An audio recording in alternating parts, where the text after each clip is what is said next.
What's up, everybody? Thank you for joining us on another episode of Raw-Thentic, our non-applicable recap of Monday Night Raw, this time coming from Toronto on August 7th. I'm Chubbs. One take. Social medias, Facebook, Instagram, Twitter. It's all there on the screen. Look, do some work. SoundCloud as well. SoundCloud. Maybe not for too much longer, because heard rumors that they've only got like a month or so left worth of money. Figures. As soon as we get on there. Right? Whatever. Quick recap of the matches before we get into a discussion of the show. Seth Rollins versus Sheamus with Cesaro. They won.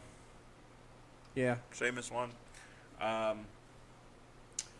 Jason Jordan versus a jobber. His name was... We're going to explain why now or later. Later. Was it Jean-Pierre Goulet? Yes. All right. Obviously, Jason Jordan wins that match. Sasha versus Alicia Fox versus Emma in the first of two women's triple threat matches in a mini tournament to determine the new number one contender for the women's Raw title. We'll explain that later. Sasha picks up the victory. Enzo and Big Show versus Luke Gallows and Carl Anderson. Gallows and Anderson win. Let's see. Cesaro with Sheamus this time versus Dean. Dean picks up the victory. Daivari versus Akira Tozawa. Tozawa picks up the win.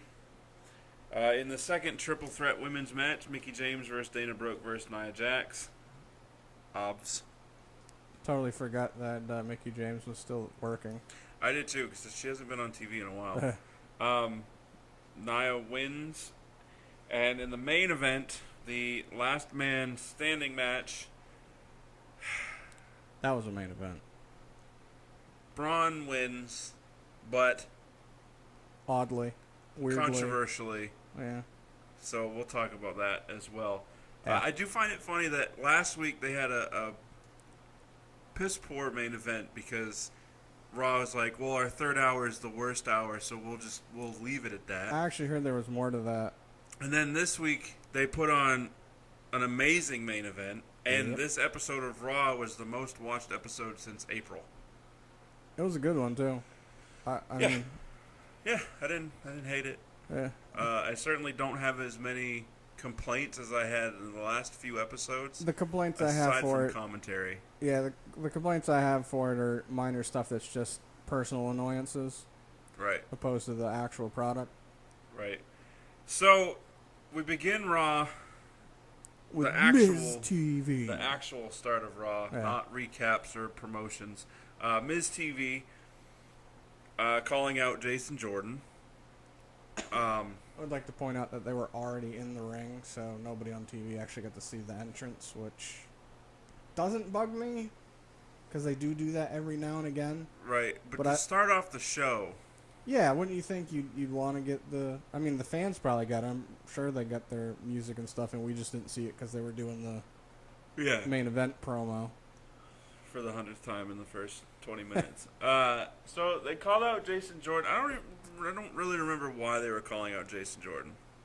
Because Miz was mad that last week when he had him on Miz TV, he housed all of them, and he was basically saying that, well, we already know. You're just new dad, blah, blah. So instead, Kurt came out and said Jason wasn't going to come out because he has a match later. Like that matters. Right, because that's never stopped anybody before. But then Kurt introduced the special guest for Miz TV, which was Brock Lesnar with Paul Heyman. And Brock proceeded to destroy Miz in the Taraj. People can say whatever they want. I know you and I have talked about this before.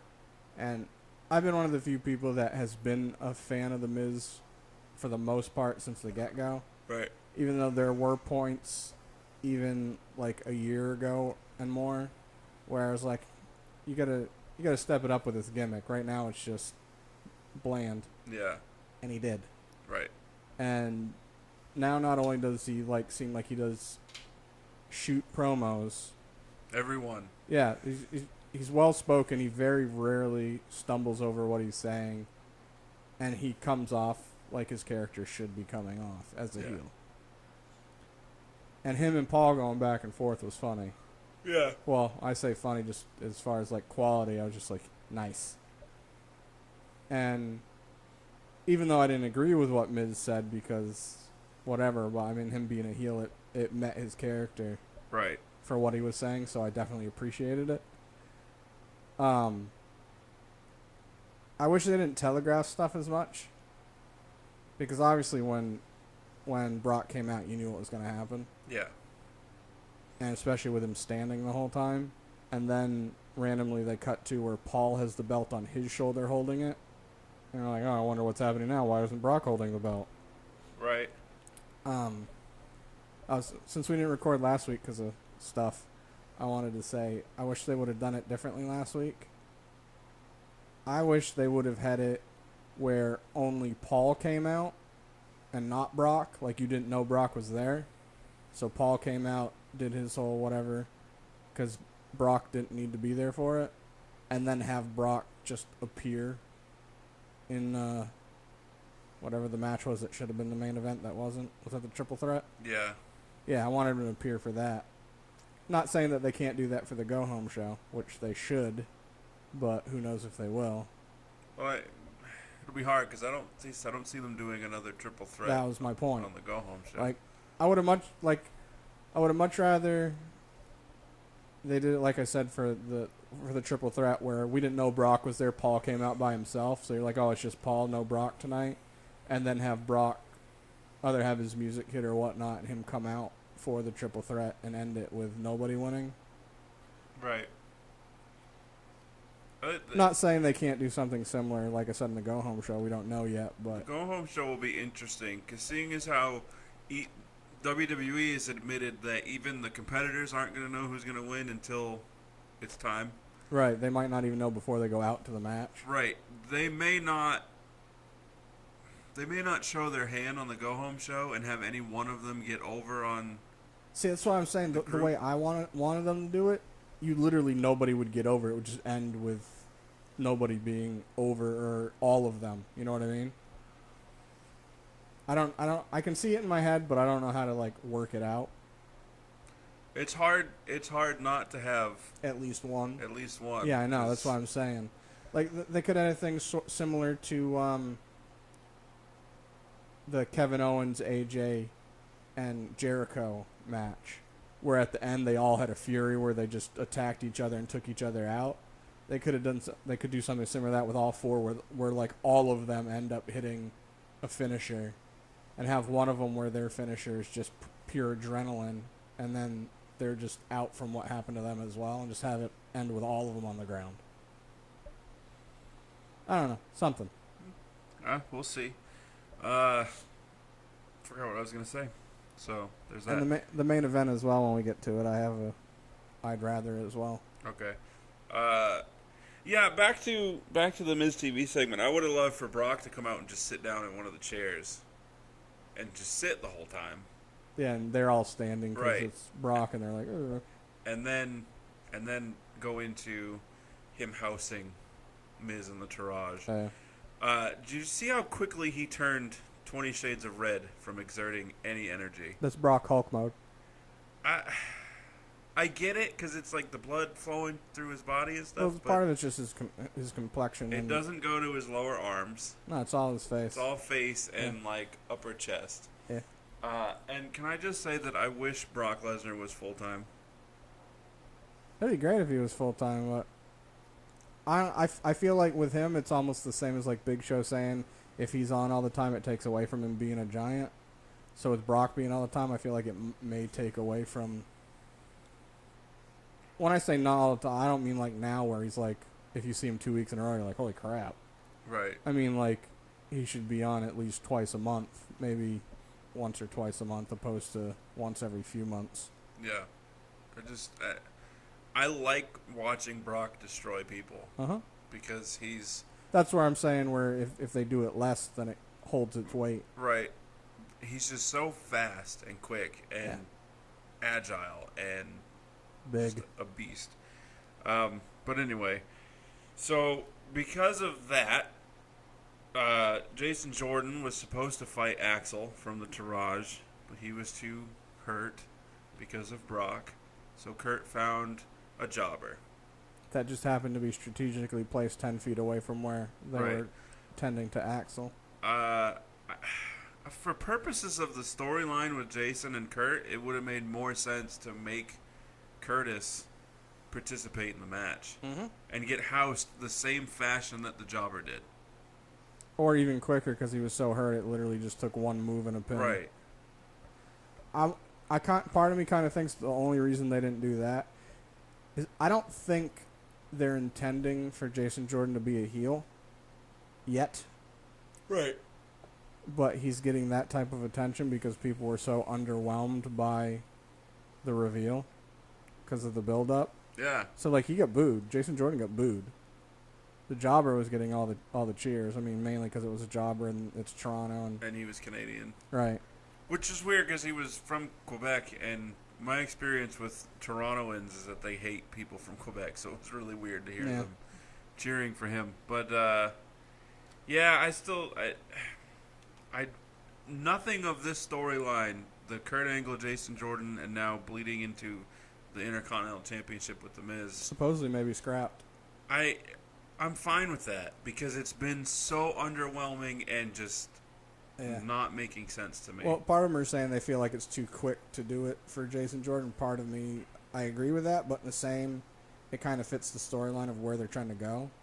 Yeah, I'm okay with the quickness of it. Yeah. It's just being done poorly. Yeah. I mean, you can't have these weeks and weeks of build up, and there's be like 2-minute segment. I have a son. Proud of my son. Okay, bye. Yeah. It was so anticlimactic. Yeah. Excuse me. The only way that they can make it work now, in my opinion, is if they make the Intercontinental match and have it be where Kurt finds a way to screw over Miz. Or maybe like the Taraj is out there, because I mean they're gonna be, and they're distracted, and Kurt comes out and also distracts, but obviously people or because he bans the Taraj from ringside, Miz ends up losing, then he complains about that. No, what I'd want them to do, which they won't, that I know of, is have the Taraj interfering and then have Kurt come out and he just angle slams all of them. I'd be okay with that. I will say that Jason Jordan's finisher looked a little more fluid this week than it did last. I didn't see it. I was spacing out. Was it 2 weeks ago? Yeah, 2 weeks ago it wasn't bad, but you could tell it was awkward. Yeah, it wasn't. I think he had so much adrenaline going that he threw the guy more than he thought he was going to. Yeah. Well, that, and he started to go angle slam, but then switched it up so he could throw him. Right. And this week he just went right into the throw and hoisted him up and hit it. So it definitely looked better. So Bayley is reportedly out for SummerSlam. Still no saying on if it's part of the program or she actually did separate her shoulder. They keep showing the footage. And reference point, when they show the footage of Finn Balor separating his shoulder, you can tell. You can tell. Watching Bayley's does not look. In defense to that, it also depends. Because, so, did they say she dislocated or separated? Separated. I used to know the complete difference. One is it goes out and goes back in, and the other one's separated. Huh? That's separated. Yeah, and dislocated, it goes out and it's out and has to be put back in. Right. Because it's relocated in a different area. Well, also separated from its normal location. That's why I get confused. Yeah. But either way, that's a hard comparison just because Finn did so much other damage to it as well. So that could add to the physical look. I will say that when I was watching, that shoulder did look a little bit different than it had before. And compared to the other one, like you see her muscle definition looked like it was in a little bit different spots. Right. And actually, technically, Finn's was a dislocation. Yeah. Dislocation and a torn labrum and pec and a whole bunch of. I don't just the camera angle they showed where Nia threw her on the ground where it supposedly happened. Yeah, where she hit the apron and fell out. Yeah, it just to me did not look like it was a severe bump. I've dislocated and separated a shoulder before, and one of them was just got bumped just right. I suppose. Either way, her being out, it was so weird, and WWE edited this out afterwards. Toronto crowd booing Bayley. Yeah. Nobody's really sure if it was they were booing how she's being booked, Or the injury. Or her herself. I'm saying kind of her just because it wasn't right when she said she wasn't going to be in the match. It was right when she started saying that she was appreciating. She saw all the tweets and stuff Right. she was getting from people wishing her, a speedy recovery, and that's Right. when they started booing. Which made no sense. So it makes me think they're just booing her. Yeah, and it's like that's why I kind of missed some stuff as far as visually because I was trying to live tweet during it, and that was one of the things I did. I said, if the crowd's reaction to Bayley isn't evidence that there needs to be a change with how they're doing her, I don't know what is. Yeah. Because right now she's only appeasable to 9-year-olds and under. I mean, you get similar reactions to Roman, and it's not a sign to change things. Yeah, but that's a completely different reason. People don't like Roman because that's the cool thing to do. Yeah. I feel like they're booing Bayley based on the character, not on her work. They were booing Roman because they were mad he got what they thought was Daniel Bryan's spot after Batista did as well. And they feel like they're being force-fed him when it's not what they want. Right. Whatever. Right. So they're booing him for personal vendetta as opposed to actually not liking what he does. Besides mic work, which I still think is getting better. Yeah, no, I agree with you. So because of her injury, as we mentioned, last Monday there was 2 triple threat women's matches.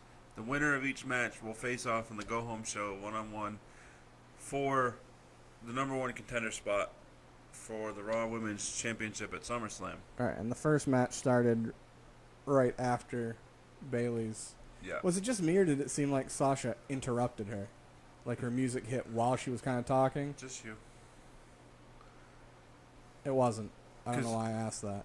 Because she said, they asked who she thought should win, and she said, I think the person that should win is my best friend Sasha Banks, and then looked over at the Well, yeah, but she was still entrance. kind of like, it made me wonder if A, they hit her music too late, or if Bayley was maybe supposed to say some more stuff. It's just like she said it, and she did. I do remember her looking, but it was like she was still kind of talking, and then the music hit, and she like put the mic down and stopped talking.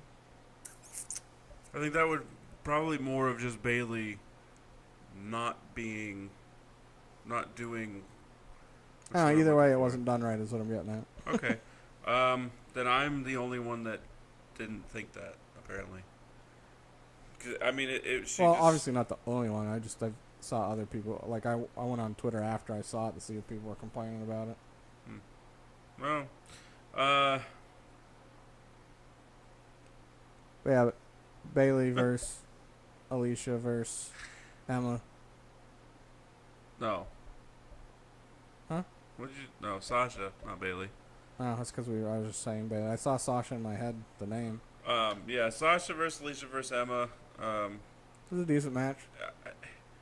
It was, minus Alicia Fox. Oh, shit, alright. I just don't like her. I don't in large portions.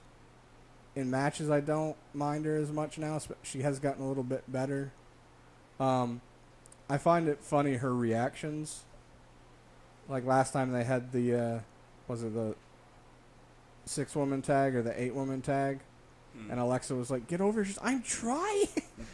And stuff like that. But like Sasha had her through the top rope and was like pulling her back, like using the rope almost for like a bank statement type deal.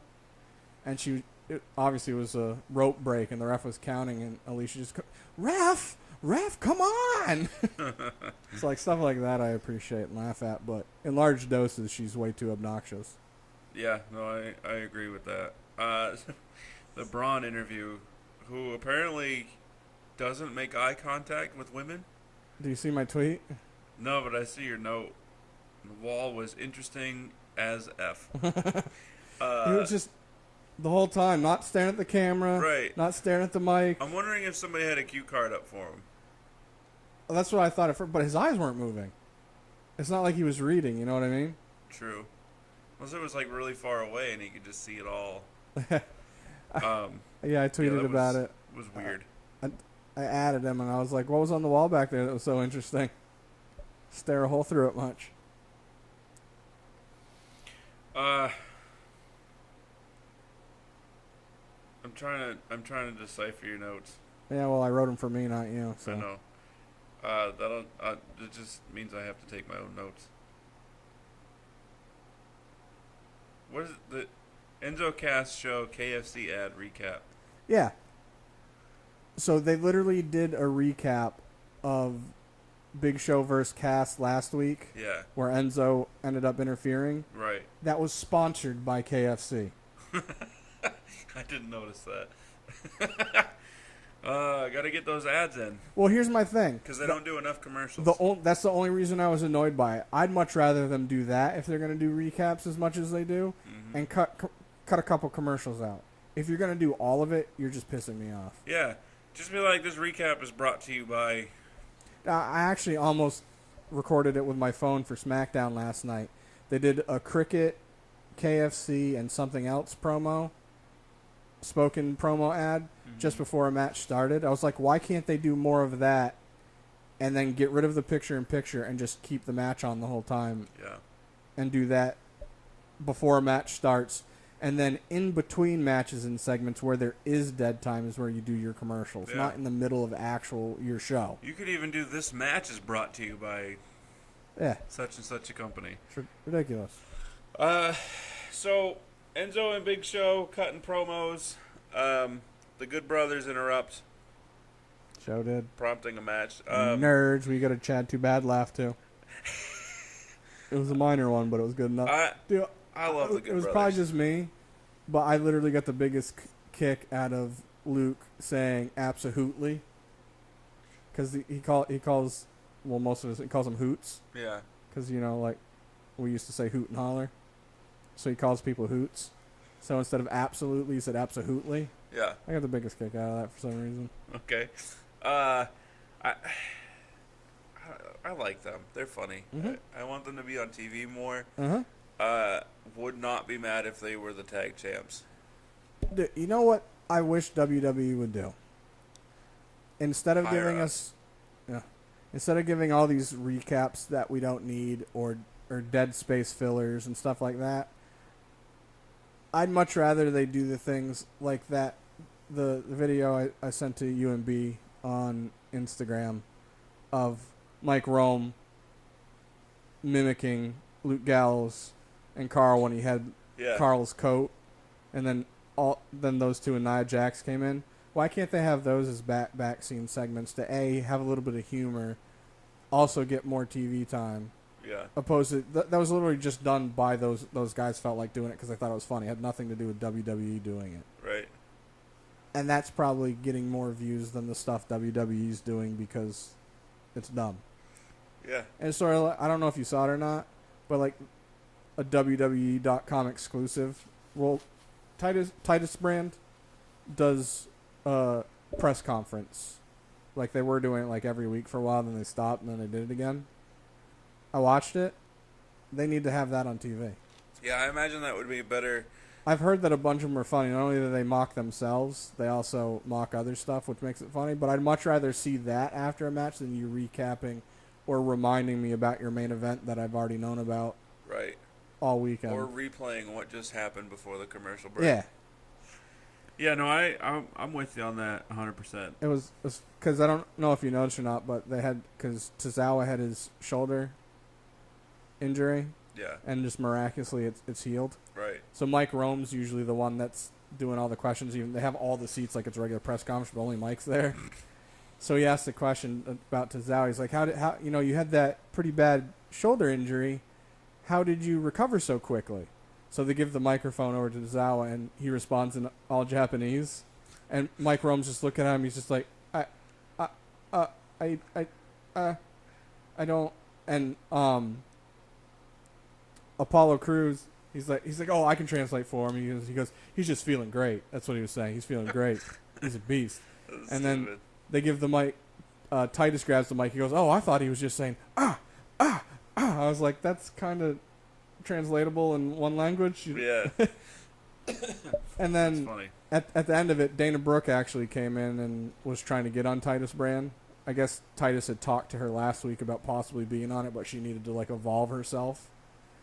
And so they had a little bit of back and forth, and it was time for her to leave. So Titus was like, he's like, all right, thanks, Dana. We'll talk to you later. And he looks over to Tozawa. He goes, hey, Tozawa, how do you say bye-bye in Japanese? And Tozawa goes, bye-bye. And he goes, oh, that was simple. Bye-bye. I feel like they don't do that stuff because it's a little bit comical, but I feel like it helps you relate and get connected to the actual characters better. Yeah. I think, you know what, if they are going to bring on a woman into the Titus Brand and he wants to have somebody that evolves, they should just go with Emma. Totally should. Because she's evolved from Emma to Emelina to Emma. Yeah. To Emna. And you haven't seen that, have you? Face Emma when she first debuted, and now the heel Emma with the different music and right. the different Emelina back to Emma and Emna. Yeah. I don't know if it was her or somebody else. Because she has, the hashtag give Emma a chance.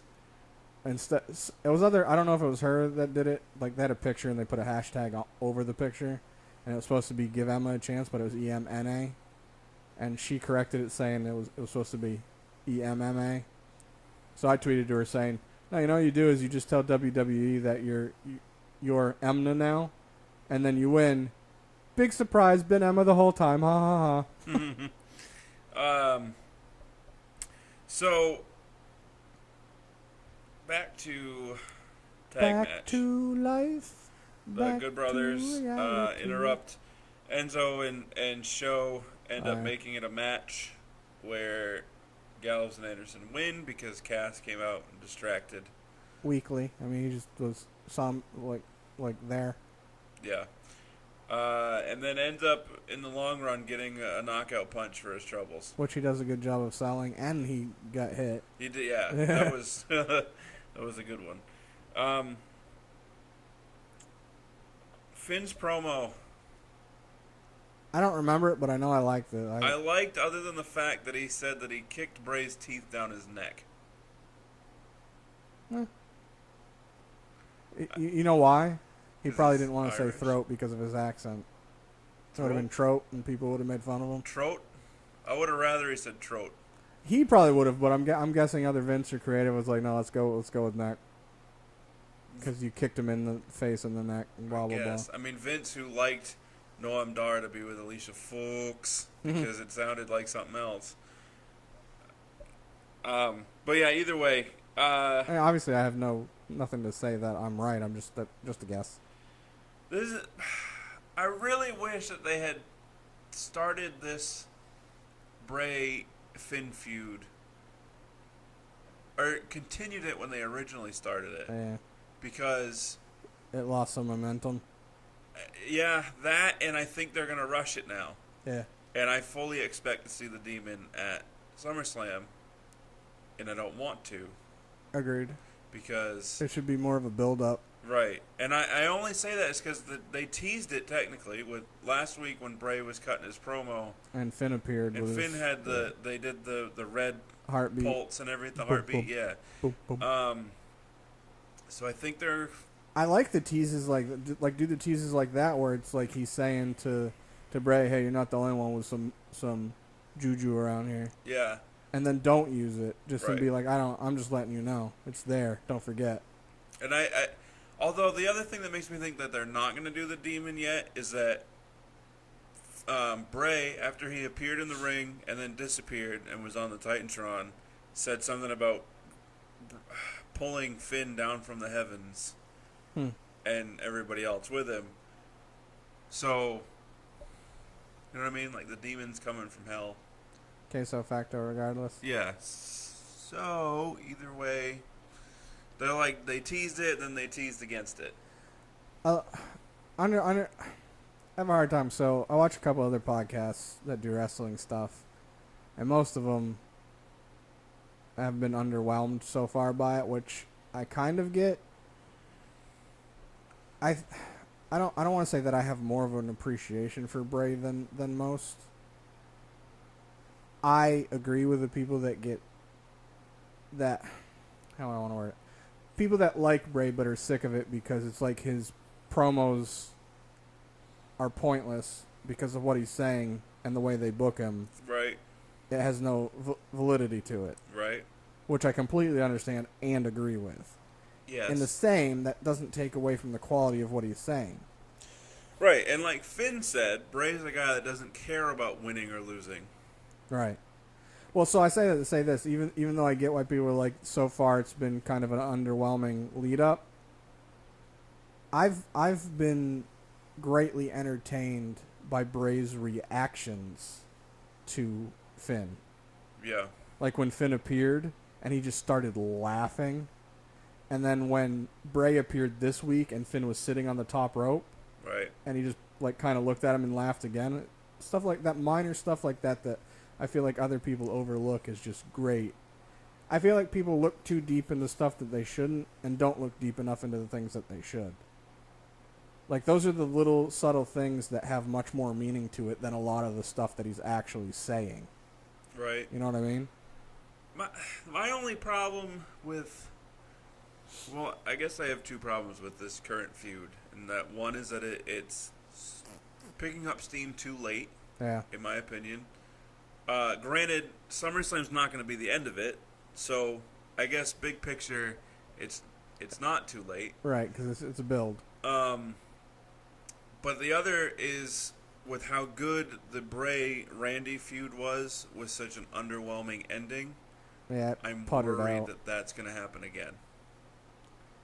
As long as they don't go full retard with all the projections of in that dumb I stuff. also don't think that Finn should be getting over Bray so soon into the build of the feud. Maybe it's going to end up being a thing where Bray ends up getting the quick win because he hits him with a quick Sister Abigail or something. Sister Abigail out of nowhere. Maybe. I will say that I'm glad that they are pulling the trigger on this feud, and I am excited to see where it goes. I totally want to see Finn Balor part of the Broken Universe, and I don't know why, but also want to see Braun as part of it. Braun's already broken. He just stares at walls. That's what I'm saying. I feel like his look and the stuff he already did with the Wyatts would fit perfectly with whatever type of universe they do for Matt. It would have been great if the Wyatts were still together and the Broken Universe was in WWE. Well, I mean, they're going to do the shakeup again. It could technically reform. And then there could be like a sort of a battle for the minds of some of the members of the Wyatt family where they, become broken and then the Wyatt try to get them back and whatnot. Could be a cool dynamic. I don't think that I would care to see Finn involved in the Broken Universe. But that's just me. Meh, I've seen his kind of chemistry with Matt and Jeff. Mm-hmm. And I think it would be cool. And plus with the Demon, I feel like they could kind of do some cool stuff with it. Perhaps. But I'd honestly much rather see him start the Balor Club. I want more factions to compete against each other. Yes. Especially with such a large roster. Wait, the other thing, which I don't understand, is who is, if not at least one of the most popular and over tag teams in WWE? New Day. How many of them are there? 3. Why aren't they doing that more? I mean, they can say, hey, we caught lightning in a bottle just with these guys and we don't want to push it. But the same, I feel like they could find a way to the Freebird rule some more people to compete with them. Yeah, I mean, you had the Wyatts that were a great success as a faction. Yep. You had the Shield, which was a great success as a faction and ended way too soon. Yep. You have the New Day. Titus Brand is technically a faction, but yeah, come on. They're not doing. It could be a great one if they did it right, though. Come on.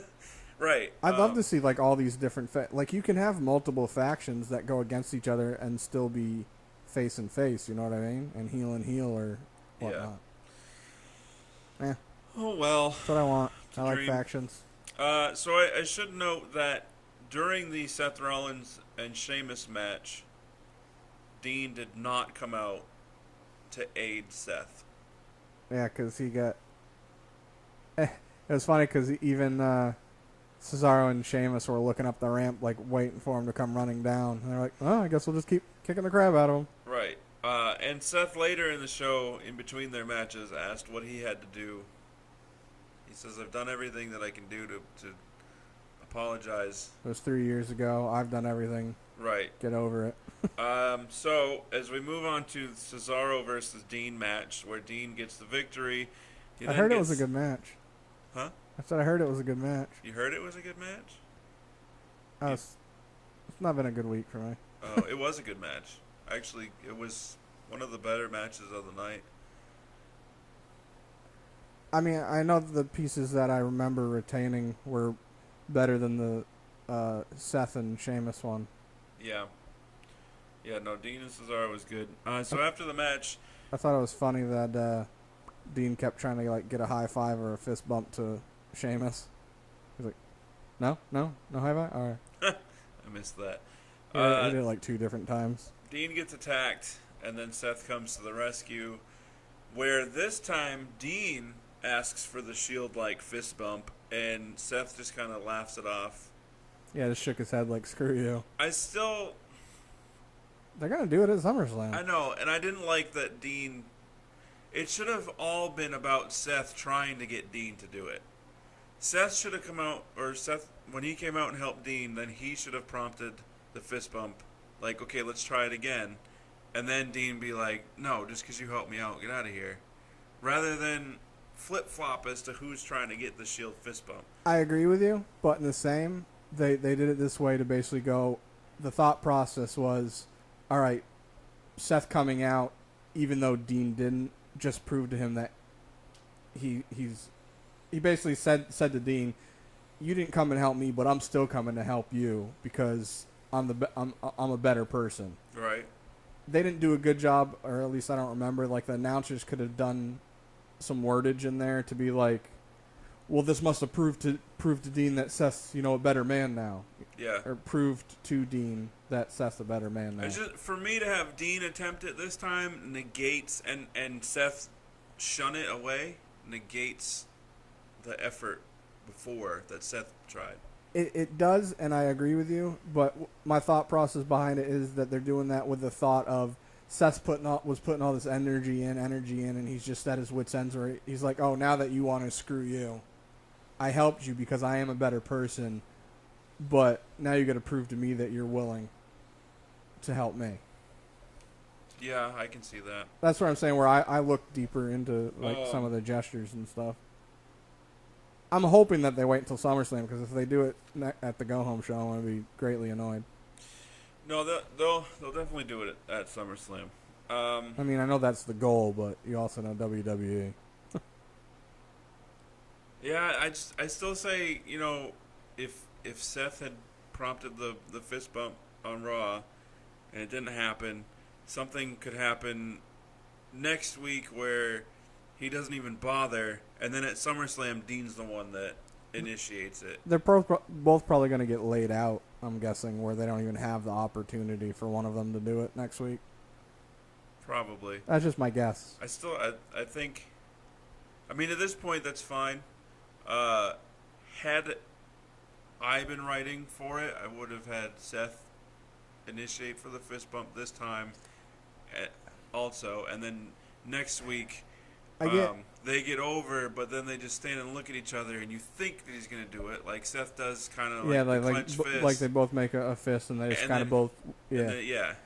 I agree with you to a point, or no, I shouldn't say to a point. I agree with you, from what you're saying, but for me, I'm okay with the way they did it based on the whole show. Because Seth being as pissed off as he was at Dean in the back, it made sense for him to shun Dean more of like, I came out to help you because I want to show you, but I'm pissed off at you. I'm not doing that now. Now that you're ready, screw you. I'm not ready. You got to show me now. That's how I took it. For me, it was more of a whole back and forth. It's a climax to the peak type deal. Where it's like, oh, now Dean's ready. We know Seth's going to do it. No, he's not. Oh, no. Oh, my God. Like, it's making people freak out more. Is it, though? Yes. Okay. I'm saying that based on the Twitter stuff I saw. I'm not freaking out more about it. I like the way they did it. I get what you're saying, and I can completely understand what you're saying and how it makes sense, but the way they did it didn't bother me, and I get it. Especially knowing you and knee-jerk reaction type you can be sometimes. Yeah. That was totally what Seth was. Instead of Seth being like, all right, calm, cool, collective, I came out to help. He was just like, screw you. And then as he's walking away, I probably should have. Yeah, no, I just, I mean, it is what it is. Words. Yeah. So, I don't really care about Tozawa and Davari. That was a quick match anyways. Alright, so. And pointless. The segment before it was more needed than the actual match. Because Titus Brand was in the locker room. Neville came in and basically said, because they were all like tense, he's like, hey, I'm not here for that. And said to Tozawa, why are you even having this match? It's literally the dumbest thing you could do. You've already gotten your number one contendership. The only thing Davari gets out of this is a chance to take you out of SummerSlam and mess up your chances of being healthy for SummerSlam. The SummerSlam match sounds kind of counterproductive and dumb. Yeah. And it was a quick match. I don't remember the Roman interview. I remember it happening, and I tuned out because I was trying to live tweet, so I missed some stuff. Okay. So it was just Roman just saying that he was going to. Yeah, they did the Braun one, so they had to do the Roman one. He was gonna take down Braun, and he has before, and he will again. And Mickie James versus Dana versus Nia Jax. The problem with having Nia Jax in anything is that you go into it knowing she's going to win. Probably going to lose next week. Except next week, because it's not going to be Nia versus Alexa. Not this soon. No. So Sasha will find a way to win. I wonder if they're going to end up... You know what they'll probably end up doing? Well, if they're smart, and I say this based on short thought process. Having Bayley help her? No, I actually didn't think of that. No, they could do. I was going to say Alexa could come out to distract and end up costing Nia again, so that's something that builds the boiling waters for later down the road, because that would be the second time. Maybe. They could do that, or Bayley interferes with the logic of, you cost me my title shot, I'm going to cost you yours. I want them to do a swerve on us, because they've been kind of leaning towards Sasha turning heel. When Bayley's healthy, I want it to be Bayley that ends up turning. She just loses her mind. I do too, but it's not going to happen. No, she's... I think I said this to B, and I think it was B. It could have been 6. I think it was 6. She's the female John Cena. Yeah. So they're not going to... Except without interchangeable music. Yeah. So they're not going to mess with that cash cow right now. Nope. Plus, they'd lose money on merchandise sales if they changed their heel. I don't know what the cost is to change entrance music, but they'd have to change that. Yeah. Although they would cut costs by not having the wacky waving, inflatable arm flailing tube band. They started having, she came out and just popped one. So sick of these. And instead of the Hug Life shirt that she has, it has the circle with a line through it. For, like the no smoking signs. Oh, yeah. have that over the Hug Life. Or she just duct tapes a T in front of Hug. So it's just Thug Life. Anyway, Nia got the win. Nugs, not hugs. I don't care. Goldust. That confused me.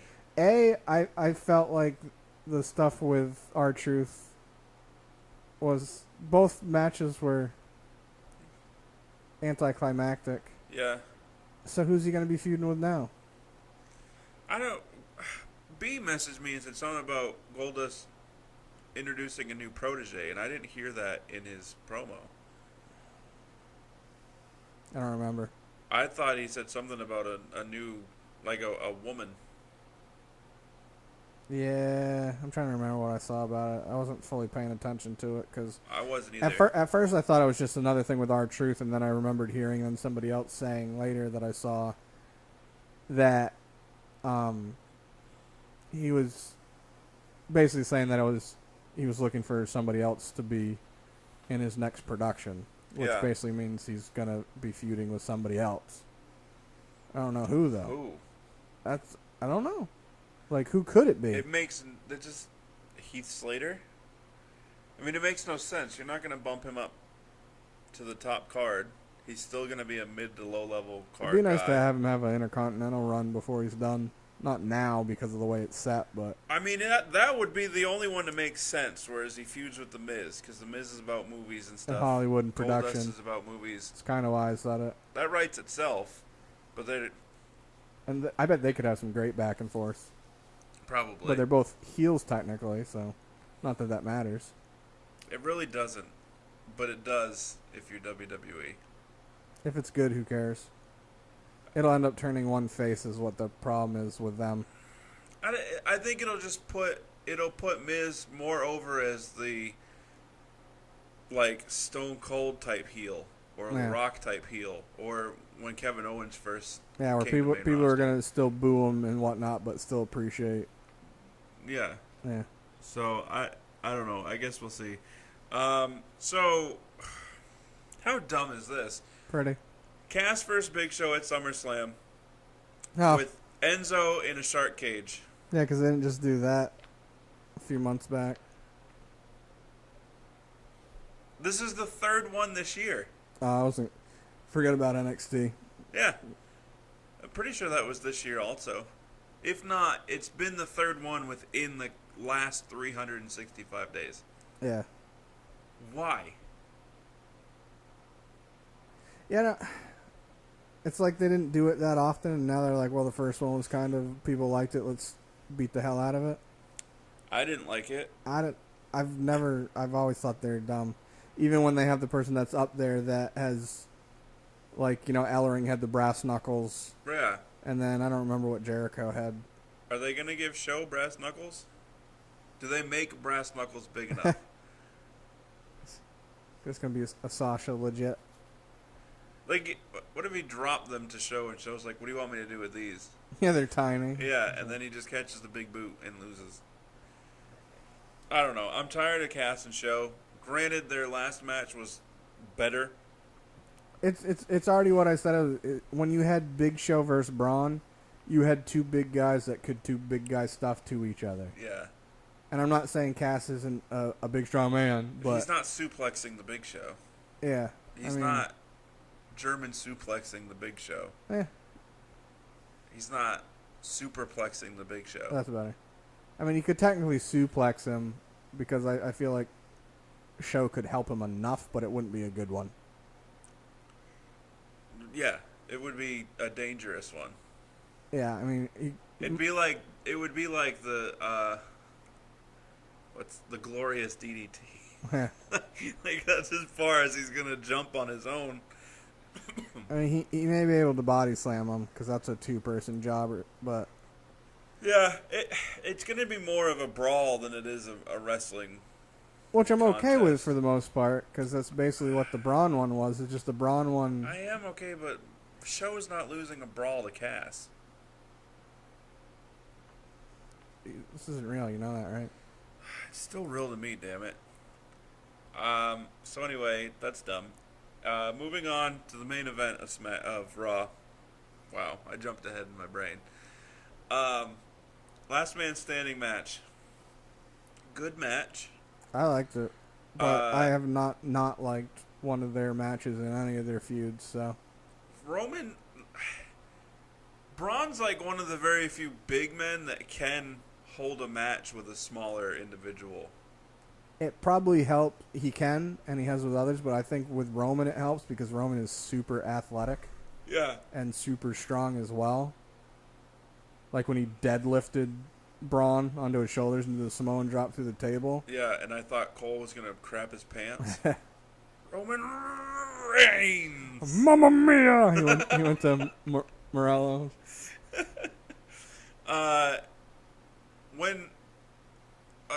So many things bothered me in that match. Not Really? I will say that The only thing that bothered me was the ending. Cass, I mean, Jesus.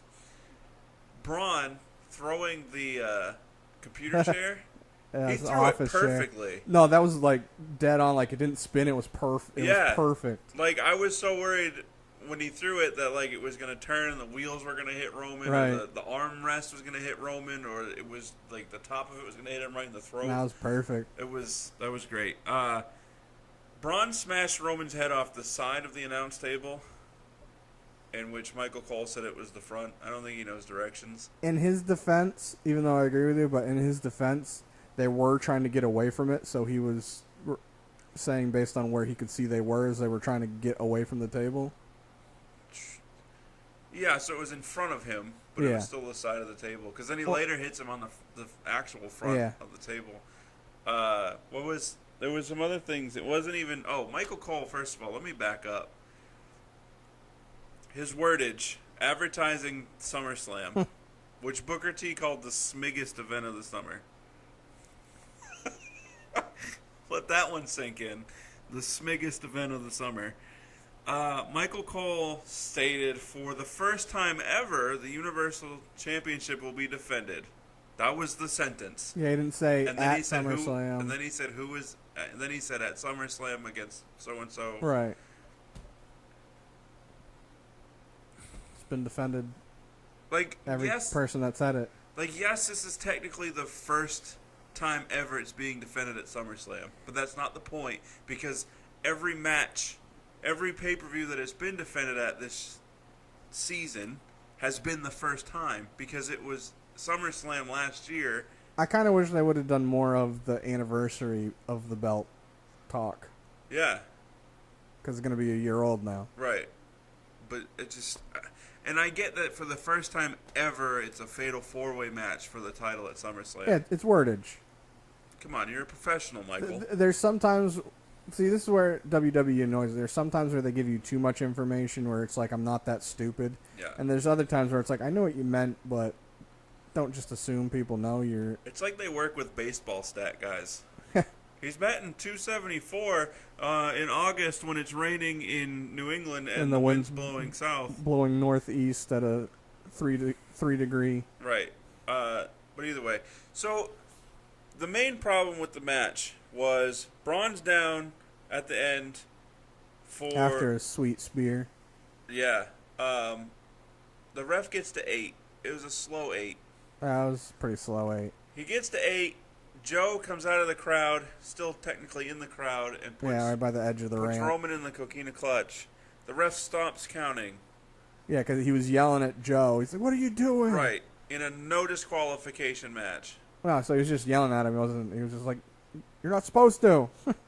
But yeah, then he started counting over. And then once Roman is down from the coquina clutch, the ref restarts the count, as technically you're supposed to, because a new person is down, and you're not going to start from 8. But then counts rapidly to 10, while Braun gets up at... Okay, so that 8 makes or more 9. that makes more sense then. Because my head wasn't interpreting it as... I was interpreting it as he got to 8, and Braun was down, and then he just started counting again, and Roman fell. So now that I'm remembering it right, he started counting again when Roman fell, because they were both down. Right. All right, my bad. Still dumb, No, because still he dumb shouldn't have 'cause- stopped counting. Yeah, he shouldn't have stopped counting. Agree. B for me, even though I get what they were doing, I didn't care for it. I think what they should have done is A, Joe either should have choked both of them out, or it should have led to a double count out because both of them kicked the crap out of each other. Yeah. To me, in my opinion, it should have ended in a double count out for a last man standing because of how brutal they have been kicking the crap out of each other. And even though I'm a huge fan of Joe, having him interfere in it took away from the match, in my opinion. Yep. If Brock Lesnar was involved as well, it would have added. But since it was just Joe and he only attacked Roman. Since he only attacked Roman, it didn't do it for me. I would have rather seen Joe come out in the opening segment after Brock housed Miz in the Taraj and then just put in the Coquina Clutch on Brock. Yeah. Like, I feel like they could have done a better job of trying to find a way to integrate all four people that are going to be in the match together, like the way you just said. I mean, not saying they also can't next week because they're probably going to. Right. And it's probably a build-up. But looking at it right now, Braun winning didn't hurt Roman. Braun winning didn't hurt him, per se. Joe coming in and doing it, I don't know. I get the thought process of we'll make it so it looks like Roman didn't lose clean. The thought process? Huh? The thought process? Yeah, thought process. that Roman didn't lose clean. Yeah. And that's a protector, but I feel like the match itself was enough of a protection where you didn't need something else to protect it. Yeah, that's one of the matches. Especially with it being Braun. That's one of the matches where the stipulation, like a flag match, losing doesn't hurt your stock. Right. And it was against Braun. Right, unless you fight Kalisto. If you lose a last man standing match to Kalisto, retire. B was saying he didn't like how Braun shot up to beat the count and whatnot, and I said it didn't bother me. I got his point behind it, but my thought was he knew the count wasn't, adrenaline just kicked in, he jumped in, because when he got in the ring and was celebrating, he didn't even do that right, because he was like stumbling, like he was selling the effects. Yeah. Really well. Yeah, I would have rather seen Braun start getting up while Joe was choking out Roman. Well, I was trying to watch him. He was kind of, moving around a little bit, but I agree with you. Or at least been trying to get to a knee and kept falling down or something. Yeah, or like when he got to 8, he was closer to the ring, so he used the ring to help himself up, and then once he was clear to win, then hit the ground again. Yeah. And then stumbling to get up. Like, they could have definitely done it better ways, and I agree with what B was saying, but it didn't. Maybe I would have thought differently if Joe wasn't involved. That literally took me so much out of it, where I was just like, can we just have a finish to a match where there's not some weird wonky thing going on? Right. It's the same thing on SmackDown. Like, almost every match that has to do with, like, one of the big profile feuds has all this weird wonky crap. I mean, either have Joe not interfere or interfere where he knocks both down. That's what I thought he should have done. Like, why did he single out only Roman when it's going to be a fatal 4-way and he needs to worry about 3 people? Right. What if he would have done that? Did what you said, where he came out, Coquina Clutch Brock, and then during this match does it to both of them. They both lose, but then it makes him look strong. Yeah. And then that leads us more to looking like he may lose. I don't know. I'm just feeling like they could have done a better way to make it where all of them were involved instead of just him picking on one. There's always a way that they could make it better. Yeah. Everything that WWE does. Not once have I watched something happen and thought to myself, there is no way they could improve on that. I have to think. I don't want to. But either way, that's the show. It was a good one. Not ours, theirs, but ours too. Especially ours. So like, share, subscribe, all that stuff. Facebook, Instagram, Twitter on your screen. Go to SoundCloud if you want. If you don't, but go anyways. Yep. That's it. Yeah. Deuces. Double deuces.